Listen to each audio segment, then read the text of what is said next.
Well, I gotta say, when I was scanning the headlines and surfing around this morning looking for Oklahoma related football news and saw that the coaching staff has received extensions and raises, the first thing that probably hit many, I would think, was the same thing that hit me. Didn't this team go 6-7 last year?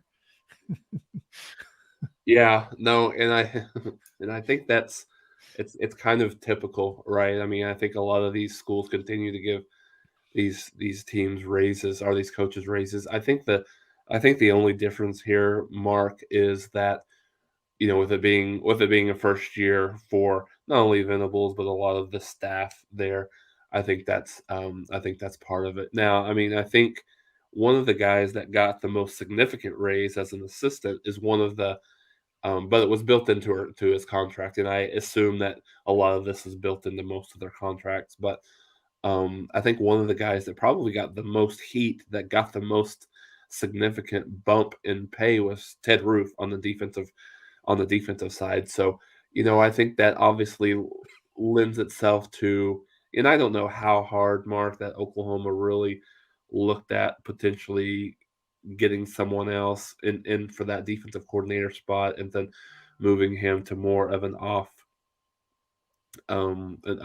field role, but obviously that never came to fruition. So you still have to think that Venables has a large part of that defensive playbook, calling the plays and things like that. But it'll be interesting to look and see how that goes moving forward this year, Mark. Because if there's not a significant amount of improvement in the defense, particularly the linebackers that not only Venables coaches, but he's responsible for as well, then I think that'll be something that's a concern.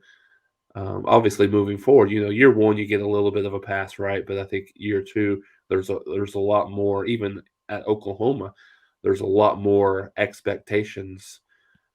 Certainly day one, but certainly the expectations are there in year two.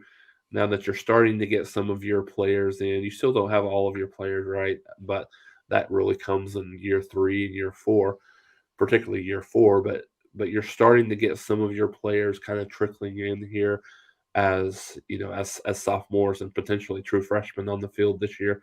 So that expectation is growing more and more, and I think that will be very very critical for Oklahoma certainly going into this season to see improvement, but obviously going into 2024 with the SEC.